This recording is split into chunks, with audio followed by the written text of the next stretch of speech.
Hello everyone, my name is Dr. Dilip Kumar and founder CMT Center of Mental Therapy and also founder of this academy. CMT Academy I primarily started for those physiotherapists who are seeking to clear any license examination. उसी को continue करते हुए मैंने CMT की जो academy में कुछ subject wise lectures भी अपलोड किए थे जिसमें से one of the subject we have cardiopulmonary. अब कार्डियोपल्मोनरी सब्जेक्ट में जाहिर सी बात है कुछ टॉपिक्स भी होंगे। तो उन टॉपिक्स में से एमसीक्यूज जो आते थे जस्ट लाइक सक्शनिंग में से आते थे, सीक्रेशंस में से आते थे, या पल्मोन रिलेटेड कंडीशन सीओपीडी या रेस्पिरेटरी डिस्ट्रेस एजमा वगैरह उनमें से भी आते थे। तो उसी से वाबस्ता एयरवे सेक्शनिंग के ऊपर एक आर्टिकल था जो रिचर्डसन हेल्थ केयर वेबसाइट पे अपलोडेड है, आप लोग देख भी सकते हो। इसी के ऊपर इंडिकेशंस के ऊपर एक दो क्वेश्चन थे कि सक्शनिंग क्या है और सक्शनिंग की इंडिकेशंस के ऊपर एमसीक्यूज थे। तो आई थॉट कि मैं इस आर्टिकल को जो है वो मतलब अपलोड कर दूं। तो what is the suctioning? Suctioning पहले तो वो मेथड होता है कि जिसके थ्रू जो नॉर्मल सीक्रेशंस जो हमारी बॉडी में, स्पेशली उन पेशेंट्स में या किसी भी पेशेंट्स में या हम में भी जमा हो जाती है, तो सीक्रेशंस निकालने के प्रोसेस को सक्शनिंग कहा जाता है। अब सवाल ये है कि सक्शनिंग आर्टिफिशियल इसीलिए भी करवाते हैं क्योंकि जो नॉर्मल मेथड्स हैं सक्शनिंग करने के, जस्ट लाइक कफिंग है, कफ के थ्रू करते हैं, या वो जो पेशेंट जिनमें कोई प्रॉब्लम होती है जो पल्मो रिलेटेड किसी कंडीशन से वाबस्ता होते हैं, एसोसिएटेड होते हैं या उनमें वो मौजूद होती है, तो नॉर्मल कफ के थ्रू वो अपनी सीक्रेशंस अपने लंग्स प्लूरल स्पेसेस में से नहीं निकाल पा रहे होते।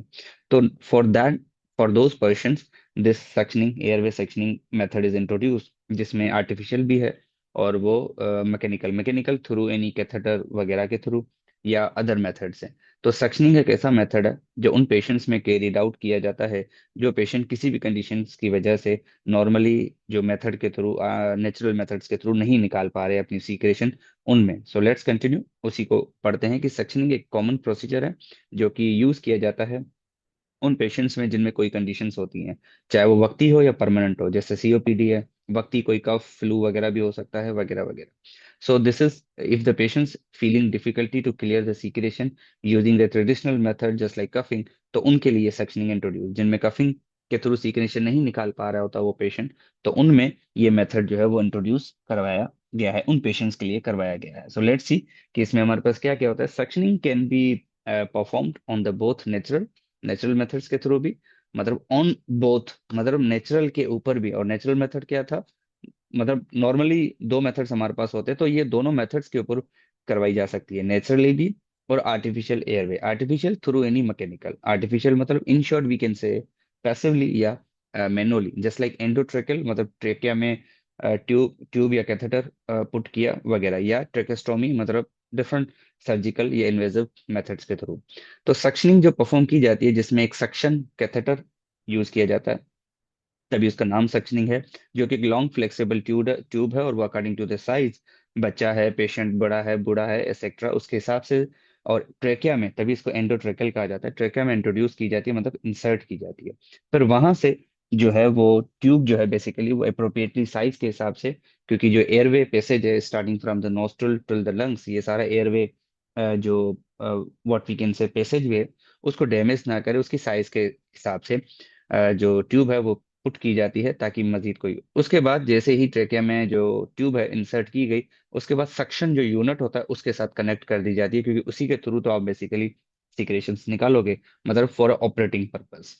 देन कुछ कह लें कि डेंजर्स एसोसिएटेड विद सक्शनिंग, मतलब कोई खतरे वाली चीजें जो आपको ध्यान में रखनी चाहिए। तो जो सक्शनिंग है वो एक लाइफ सेविंग मेथड है, बट अलबत्ता अगर गलत इस्तेमाल हो तो वो नुकसान भी दे सकता है। तो जो सक्शनिंग मेथड है लाइफ सेविंग प्रोसीजर है बिल्कुल, लेकिन किसी रिस्क, कोई रिस्क भी उसमें नहीं है। लेकिन अगर गलत मेथड के थ्रू परफॉर्म किया जाए, क्योंकि सक्शनिंग उन पेशेंट्स में भी अप्लाई किया जाता है जहां पर पेशेंट जो है वो अपनी कॉन्शियस स्टेट में भी नहीं होता है। जैसे पेशेंट फॉर एग्जांपल अगर आईसीयू में है और वो कोई एक्टिविटी नहीं कर पा रहा ऑब्वियसली, तो उनके मसल्स वीक हैं, काम नहीं कर पा रहे, जो उसकी एक इंडिकेशन भी है सक्शनिंग की। तो वहां पर जब आप सक्शनिंग करवाएंगे तो आपको एहतियात करनी चाहिए, because you are not directly dealing, patient आपके सहारे इंशर्ट इस सक्शनिंग मेथड के थ्रू ही सारे, तो कोई भी कॉम्प्लिकेशन हो सकती है। तो सक्शनिंग में वाइड रेंज ऑफ कॉम्प्लिकेशंस आ सकती हैं, जस्ट लाइक हाइपोक्सिया, ऑक्सीजन की कमी, इरेगुलर हार्ट बीट मतलब arrhythmia, and mechanical trauma, airway line, जो एयरवे लाइन है उनकी, उनमें मैकेनिकल कोई ट्रामा भी आ सकती है, क्योंकि आप ट्यूब पुट कर रहे हो, और अगर वो ट्यूब साइज के हिसाब से नहीं है, शार्प है, या कोई भी और वजह है, तो आप उसकी एयरवे लाइनिंग, जो कि ऑब्वियसली एक लिविंग टिश्यूज की बनी हुई है, और आपकी जो ट्यूब है वो ऑब्वियसली एक नॉन लिविंग स्ट्रक्चर है, तो उसको वो डैमेज वगैरह ना पहुंचा है। तो सक्शनिंग इसीलिए जो है, suctioning should only be perform by any skilled health care professional, जो स्पेशली पल्मोनोलॉजिस्ट होते हैं, उनके अंडर में जो टीम होती है, नर्सेज भी परफॉर्म कर सकती हैं, लेकिन जिनका कोई पल्मोनरी वार्ड या इन पेशेंट्स के साथ एक्सपीरियंस हो, जिनकी रेस्पिरेटरी सिस्टम के में अच्छी खासी नॉलेज हो, और स्पेशली इक्विपमेंट में how to use them properly, किस तरह, जिस तरह बीएलएस होता है, बीएलएस कोई नॉन प्रोफेशनल बंदा भी परफॉर्म कर सकता है, अलबत्ता अगर उसको थोड़ा बहुत सिखाया गया हो, उसकी कोई एनाटमी मेडिकल नॉलेज इतनी ना भी अच्छी हो, अगर उसको परफॉर्म करना आना चाहे तो वो भी लाइफ सेविंग है। लेकिन सक्शनिंग ऐसा नहीं है। सक्शनिंग के लिए प्रॉपर एनाटमी वगैरह, because you are dealing with the patient's body, specially putting some external objects inside the human body. तो they should also be aware of the potential complications का भी उनको अच्छा खासा तजर्बा होना चाहिए, so that he or she should perform. Extra एहतियात जो भी करनी चाहिए, स्पेशली जब सक्शनिंग बच्चों के ऊपर हो रही है, जिनमें स्पेशली जाहिर सी बात है, जो लाइनिंग्स वगैरह हैं, वो जो एयरवे लाइंस हैं वो स्मॉलर हैं, फर्जाइल हैं, तो वो मोर सस्पेक्टेबल टू इंजरी बच्चे हो सकते हैं, तो आपको एहतियात करनी चाहिए। वेल, तो कुछ 7-8 इंडिकेशंस हैं जिसके ऊपर ये आर्टिकल है, हम सब उसके ऊपर डिस्कस करेंगे। Number 1, abnormal breathing. Abnormal breathing मतलब जब बच्चा बच्चा या कोई भी पेशेंट हो, abnormal breathing is one of the sign of the respiratory distress, जिसके ऊपर अक्सर एमसीक्यूज या क्वेश्चंस वगैरह आता है, जिसके ऊपर ही हम बात करेंगे। तो एबनॉर्मल ब्रीदिंग मतलब वो सही से सांस नहीं ले पा रहा, ब्रीद नहीं कर पा रहा, that could be due to the respiratory distress, जो कि उसकी एक साइन है। तो सक्शनिंग क्या हेल्प करेगी कि उसका जो एयरवे है, जिससे वो सांस नहीं ले पा रहा किसी भी वजह से, तो उसको उस एरियाज को ओपन करने में हेल्प करेगी सक्शनिंग। और जब एरियाज ओपन हो जाएंगे, जब आसान मिसाल है, जब हमें सिर्फ फ्लू होता है, जुकाम होता है, और हमारा नाक फॉर एग्जांपल बंद हो जाता है, तो रेस्पिरेटरी ब्रीदिंग स्टार्ट ही नाक से होती है, so we have some kind of difficulty in taking breaths. ठीक है। तो suctioning can help such patients, उन पेशेंट्स में जिनमें एबनॉर्मल ब्रीदिंग है, तो पेशेंट्स की जो एयरवे है उनको ओपन कर देती है और पेशेंट की ब्रीदिंग स्टेबल हो जाती है। तो this is one of the one indication. Altered mental state, just like patient अगर कोमा स्टेट में है, सिर्फ उस सांस ले रहा है और उसको बाकी कोई होश वगैरह नहीं है, कोमा में, या ड्रग्स लेता है, या सेडेटिव ड्रग उसने ली हुई है और वो बिल्कुल गहरी नींद में है, तो उसमें भी सक्शनिंग जो है वो पोटेंशियली इफेक्टिव हो सकती है, क्योंकि सक्शनिंग जो है वो पैसिवली है सारी, तो उन पेशेंट्स में भी परफॉर्म की जा सकती है। जो पेशेंट एक्टिवली रेस्पॉन्स नहीं करे, तो ऑब्वियसली वो आपके कमांड को भी रेस्पॉन्ड नहीं करेंगे, तो कफिंग वगैरह तो दूर की बात है, वो रेस्पॉन्स नहीं करेंगे। This could be the another indication. Artificial Airways जहाँ पे इंट्रोड्यूस करवानी हो, तो वहां पर भी सक्शनिंग कुड भी इम्पोर्टेंट, क्योंकि जो जिन पेशेंट्स हैं जिनमें आर्टिफिशियल एयरवे जो है वो में struggle to perform the basic respiratory function, वो नहीं कर पा रहे उसके बगैर, लेट सपोज, तो उनमें भी इंट्रोड्यूस करवाई जा सकती है।